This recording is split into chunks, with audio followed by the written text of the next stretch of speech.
নারীরা নামাজও পারগত নাই, নামাজও পড়েও না, রোজা আসলে খালি ঢিলামি করে, রোজা মাঝে মাঝে কায়দা করে। আরো বাবা পর্দা তো নাই, পর্দা নাই। আরো বাবা স্বামীর ঠিক মতো আদায় রুচিও নাই। স্বামী যদি কালে ভালে তাকায়, স্বামীর উপরে চোখ বলবে দেখে আছে না অপচেন কে স্বামী যেমন আর মা একটু আসে যাবে কে মরেন কে মা বোনেরা খবর দা আমার শুনে রাখো মা। আমার নবী বলো মা তার বালাহা, তোমার স্বামী যখন বাড়িতে যাবে মা গো তোমার স্বামীর কথা রসন বলে গেলেন তোমার স্বামীকে যদি তুমি রাজি খুশি করাইতে পারো, সুন্দর কথা জানায়, মিষ্টি কথা জানায়, মা তোমার স্বামীকে যদি রাজি খুশি করাও, কথা দ্বারা হোক মিষ্টি দ্বারাই হোক, আমার নবী বললেন রাতের জান্নাত, সেই মেয়েটা হবে সর্বপ্রথম জান্নাতি।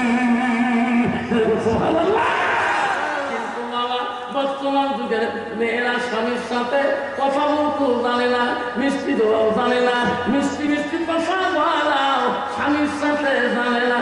আমার মনে হয় তোমার দুটা মা বোন ঠিক আছে, ও মা বোনেরা জান্নাতে দিয়ে দিতে সম্মা এই চারটা কাজ যদি করতে পারেন, আল্লাহ রাসূল বলছে সেই নারীটা হবে জান্নাতি।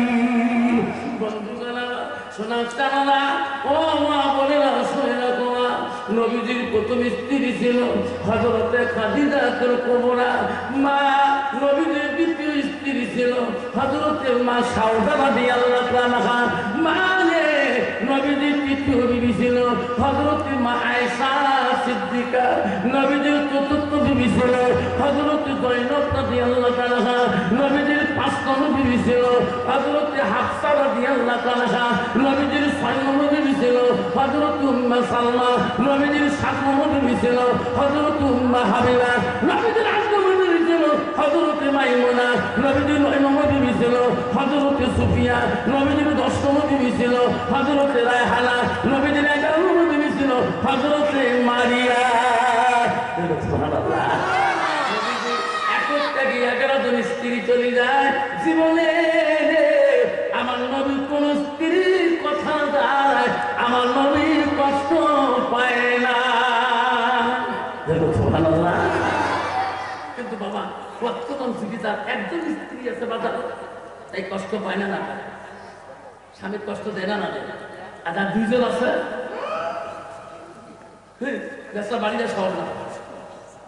তোমার সঙ্গে কন ভাই শুক্র কি দিন রে ভাই কালকে আল্লাহ মারও দিচ্ছে, দুইকে বহু করছে। একজন মতো মাথার তেল বসে, একজন মতো ঠাকুর তেল বাড়িয়ে খবর নিয়ে দেখেন ওই দুটা মধ্যে বাড়ি আসতে পারে। একজন বেশি ধরিয়েছে, একজন দাম ধরিয়েছে। সেটা আমি ঠিক, একজন সেটা আমি ঠিক। আল্লাহ নবী এমন একজন স্ত্রী ছিল, তার নাম হযরতে মা আয়েশা সিদ্দিকা রাদিয়াল্লাহু আনহা। আয়েশা কি ছিল মা?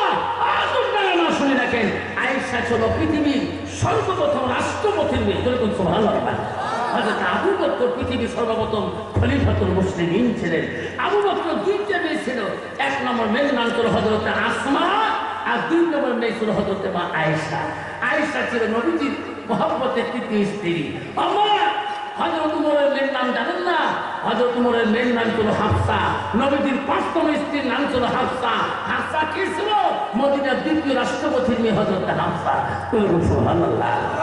কিন্তু মা রাষ্ট্রপতির মেয়ে কেউ নবীজির সাথে কোনদিন অহংকার করে নাই, তাকাব্বুরি করে নাই। আয়েশা সিদ্দিকা এমন গর্ভবতী দাঁড়িয়ে ছিলেন, নবীজি আসলে আয়েশা নরম সুরে কথা বলছিলেন। আয়েশা নবীর মুখের দিকে তাকাইছিলেন, তখন আমার সোনার নবী আমার কাছে কি চাই? সুবহানাল্লাহ। নবী বলেছে আয়েশা রে, আয়েশা আমার মুখের দিকে কেন বারবার তুমি তাকিয়ে দেখো? আয়েশা রে আমার চেহারার দিকে তুমি বারবার কেন তাকিয়ে দেখো? আয়েশা বলছে নবী